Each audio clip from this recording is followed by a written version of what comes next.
বিজেপিলৈ দেৱব্ৰত শইকীয়া। নগাঁৱৰ সাংসদ হ'ব দেৱব্ৰত শইকীয়া।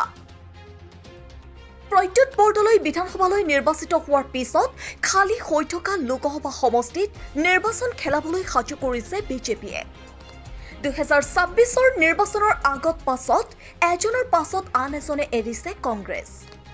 10 নম্বৰৰ মুখ্যমন্ত্ৰী হিতেশ্বৰ শইকীয়াৰ 61 বছৰীয়া পুত্ৰ দেৱব্ৰত শইকীয়াই নাজিৰাৰ পৰা 3বাৰকৈ বিধায়ক হিচাপে নিৰ্বাচিত হৈছিল, অলংকৃত কৰিছিল বিৰোধীৰ দলপতিৰ আসনো।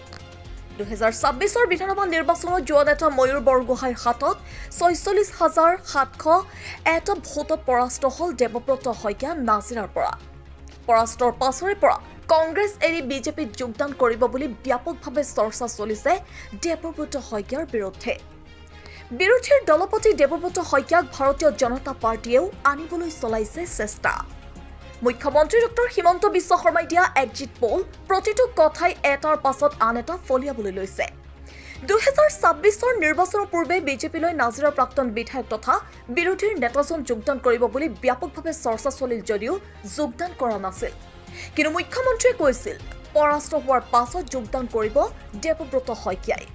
কিন্তু এক বিশেষ সূত্ৰৰ মতে কংগ্ৰেছ এৰি বিজেপিলৈ শীঘ্ৰে আহিবলৈ কম সময়ৰ ভিতৰতে সাজু হৈছে দেৱব্ৰত শইকীয়া। পুৰণি কংগ্ৰেছৰ সাংসদ বিজেপি হোৱা প্ৰদ্যুৎ বৰদলৈ বিধানসভালৈ যোৱাৰ হেতু লোকসভা সমষ্টি নগাঁৱত খালী হৈ থকা সাংসদৰ চকীত বহুৱাৰ হেঁপাহ বিজেপিৰ দেৱব্ৰত শইকীয়া। বিজেপিত যোগদান কৰিলে নগাঁৱৰ পৰা বিজেপিৰ প্ৰাৰ্থী হ'ব পাৰে নাজিৰাৰ প্ৰাক্তন বিধায়ক তথা বিৰোধীৰ জ্যেষ্ঠ নেতা দেৱব্ৰত শইকীয়া।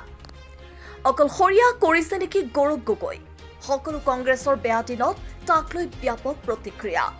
কিয় স্বাধীনতাৰ আগতে প্ৰতিষ্ঠা হোৱা কংগ্ৰেছ দল আজি অসমত অধোন্নতিৰ দিশলৈ গতি কৰিছে?